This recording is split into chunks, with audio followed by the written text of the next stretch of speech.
ರೇಣುಕಾಸ್ವಾಮಿ ಕೊಲೆ ಪ್ರಕರಣಕ್ಕೆ ಸಂಬಂಧಪಟ್ಟಂತೆ ಡೆವಿಲ್ ದರ್ಶನ್ ಶುರುವಾಯಿತು ಮತ್ತೊಂದು ಸಂಕಷ್ಟ. ಆಪ್ತ ಗೆಳೆಯ ಪ್ರದೋಷ್ನಿಂದ ಮತ್ತೆ ಐಟಿ ಬಲೆಗೆ ಡಿ ಬಾಸ್.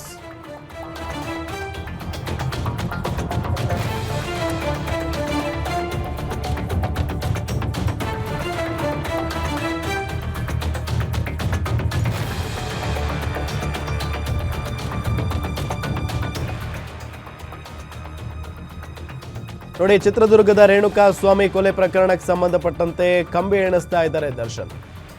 ಇದೆಲ್ಲದರ ನಡುವೆ ಮತ್ತೆ ಮತ್ತೆ ಮತ್ತೆ ಸಂಕಷ್ಟಗಳು ಒಂದಾದ ನಂತರ ಒಂದು.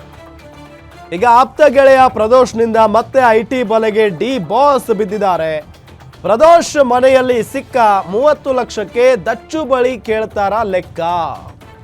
ಐಟಿ ಶೋಧದ 30 ಲಕ್ಷ ದರ್ಶನ್ ಅಂಡ್ ಗ್ಯಾಂಗ್ನಿಂದ ರೇಣುಕಾಸ್ವಾಮಿ ಕೊಲೆ ಕೇಸ್. ನೋಡಿ, ಒಂದು ಕಡೆ ಐಟಿ ಶೋಧದ 30 ಲಕ್ಷ, ಇದರ ಬಗ್ಗೆ ದರ್ಶನ್ ಅಂಡ್ ಗ್ಯಾಂಗ್ ಏನು ಹೇಳುತ್ತೆ?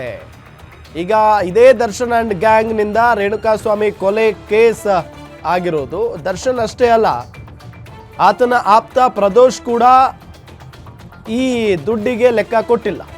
ಪ್ರದೋಷ್ ಮನೆ ಪರಿಶೀಲನೆ ವೇಳೆಯೂ 30 ಲಕ್ಷ ಹಣ ಸಿಕ್ಕಿತ್ತು.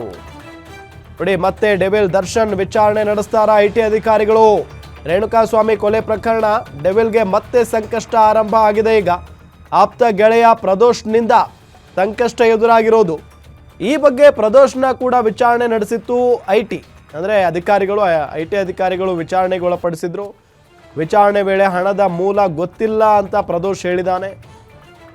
ಅಲ್ಲದೆ ಆ ಹಣ ನನಗೂ ನನ್ನ ಕುಟುಂಬಕ್ಕೂ ಸಂಬಂಧಿಸಿದ್ದಲ್ಲ, ಅದನ್ನು ನೀವು ವಶಪಡಿಸಿಕೊಳ್ಬಹುದು ಅಂತ ಪ್ರದೋಷ್ ಹೇಳಿದ್ದಾನೆ. ಅಂದರೆ ನೀವು ಅದನ್ನು ತೆಗೆದುಕೊಳ್ಬಹುದು, ಆ ಹಣ ನನಗೂ ಮತ್ತು ನನ್ನ ಕುಟುಂಬಕ್ಕೂ ಆ ಹಣಕ್ಕೂ ಸಂಬಂಧ ಇಲ್ಲ ಅಂತ ಹೇಳಿದ್ದಾರೆ. ಮುಂದಿನ ದಿನಗಳಲ್ಲಿ ದರ್ಶನ್ಗೆ ಪ್ರದೋಷ್ ಹೇಳಿಕೆ ಕಂಟಕ ಆಗುವ ಸಾಧ್ಯತೆ ಇದೆ.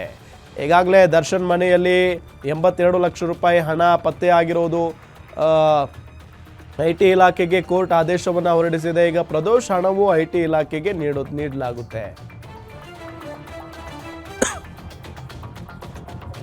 ಇದೇ ವಿಚಾರಕ್ಕೆ ಸಂಬಂಧಪಟ್ಟಂತೆ ಡೀಟೇಲ್ಸ್ ಕೊಡ್ತಾರೆ ನಮ್ಮ senior crime reporter Ajay Kumar ಸಂಪರ್ಕದಲ್ಲಿದ್ದಾರೆ. ಅಜಯ್, ಏನು ಹಣ ಇದು, ಎಲ್ಲಿದು, ಜೊತೆಗೆ ಹೆಂಗೆ ದರ್ಶನ್ ಅವ್ರಿಗೆ ಇದು ಕಂಟಕ ಆಗುತ್ತೆ ಅಂತ?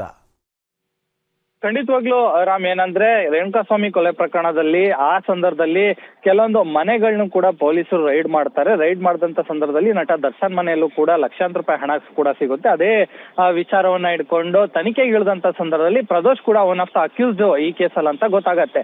ಆಗ ಅವರ ಮನೆಯಲ್ಲೂ ಕೂಡ ಏನು ಸರ್ಚ್ ಮಾಡಿದಂತ ಪೊಲೀಸರಿಗೆ 30ಕ್ಕೂ ಹೆಚ್ಚು ಹಣ ಸಿಗತ್ತೆ. ಆನಂತರ ಆ ಹಣ ಎಲ್ಲಿಂದ ಮೂಲ ಅಂತ ಕೇಳಿದಂತ ಸಂದರ್ಭದಲ್ಲಿ ಆತ ಕೂಡ ಸರಿಯಾಗಿ ಉತ್ತರವನ್ನ ಕೊಟ್ಟಿರೋದಿಲ್ಲ. ಹೀಗಾಗಿ ಅದನ್ನು ಕೂಡ ಪೊಲೀಸರು, ಅಂದ್ರೆ ಲಕ್ಷಾಂತರ ರೂಪಾಯಿ ಹಣ ಇರೋದ್ರಿಂದಾಗಿ ಇವರು ಐಟಿ ಫೈಲ್ ಮಾಡಿದಾರಾ ಅಥವಾ ಏನು ಅಂತ ಹೇಳಿ ಆನಂತರ ಐಟಿ ಡಿಪಾರ್ಟ್ಮೆಂಟ್ಗೂ ಕೂಡ ಬರೀತಾರೆ. ಆನಂತರ ಅದು ಕೋರ್ಟ್ ನಲ್ಲೂ ಕೂಡ ಸಾಕಷ್ಟು ಚರ್ಚೆ ಕೂಡ ಗ್ರಾಸ ಆಗತ್ತೆ. ಆನಂತರ ಐಟಿ ಇಲಾಖೆ ಅಧಿಕಾರಿಗಳು ಕೂಡ ಈಗಾಗಲೇ ಆ ಒಂದು ಹಣದ ಮೂಲ ಎಲ್ಲಿಂದ ಬಂತು ಅಂತಾನು ಕೂಡ ಕೇಳ್ತಾ ಇದ್ದಾರೆ. ಆದ್ರೆ ಈಗ ಆ ಹಣಕ್ಕೂ ನಂಗೂ ಸಂಬಂಧ ಇಲ್ಲ, ಅದನ್ನ ನೀವೇ ವಶಪಡಿಸ್ಕೋಬಹುದು ಅಂತಾನು ಕೂಡ ಈಗಾಗಲೇ ಪ್ರದೋಷ್ ಹೇಳ್ತಾ ಇರುವಂತದ್ದು. ಆದ್ರೆ ಇದಕ್ಕೆ ಐಟಿ ಅಧಿಕಾರಿಗಳು ಒಪ್ಪೋದಿಲ್ಲ. ಯಾಕಂದ್ರೆ ಇಷ್ಟೊಂದು ಹಣ ಬಂದಿದೆ ಅಂದ್ರೆ ಅದಕ್ಕೊಂದು ಮೂಲ ಇರ್ಬೇಕಾಗತ್ತೆ, ಇಲ್ಲ ಅಂದ್ರೆ ಅದು ಇಲ್ಲಿಗಲ್ ಆಗತ್ತೆ. ಸೊ ಹೀಗಾಗಿ ಅದಕ್ಕೂ ಕೂಡ ಪ್ರತ್ಯೇಕ ಕೇಸನ್ನ ದಾಖಲು ಕೂಡ ಮಾಡಬಹುದು. ಸೊ ಹೀಗಾಗಿ ಅವ್ರೀಗ ಇಟ್ಕೊಂಡಿದ್ದಂತ ಹಣ ಏನಾರು ಒಂದು ನಟ ದರ್ಶನ್ ಅವ್ರದ ಅನ್ನೋದು ಅನುಮಾನ ಕೂಡ ಈಗಾಗಲೇ ವ್ಯಕ್ತ ಆಗ್ತಿರುವಂತದ್ದು. ಸೊ ಹೀಗಾಗಿ ಆ ಒಂದು ವಿಚಾರವಾಗಿ ಆ ಒಂದು ನಿಟ್ಟಿನಲ್ಲೂ ಕೂಡ ಈಗಾಗಲೇ ಐಟಿ ಅಧಿಕಾರಿಗಳು ತನಿಖೆಯನ್ನ ಮಾಡ್ತಿದ್ರೆ ಮುಂದಿನ ದಿನಗಳೇನಾದ್ರೂ ಆ ಒಂದು ಹಣ ನಟ ದರ್ಶನ್ ಅವ್ರಿಗೆ ಸೇರಿದ್ದು ಅಂತ ಆಗಿದ್ದೆ ಅದಲ್ಲಿ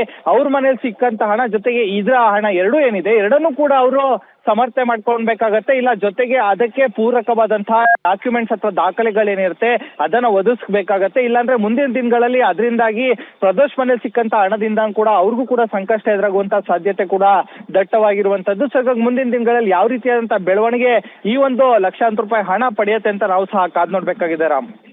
ಓಕೆ, ಥ್ಯಾಂಕ್ ಯು ತಮ್ಮೆಲ್ಲ ಮಾಹಿತಿಗಾಗಿ.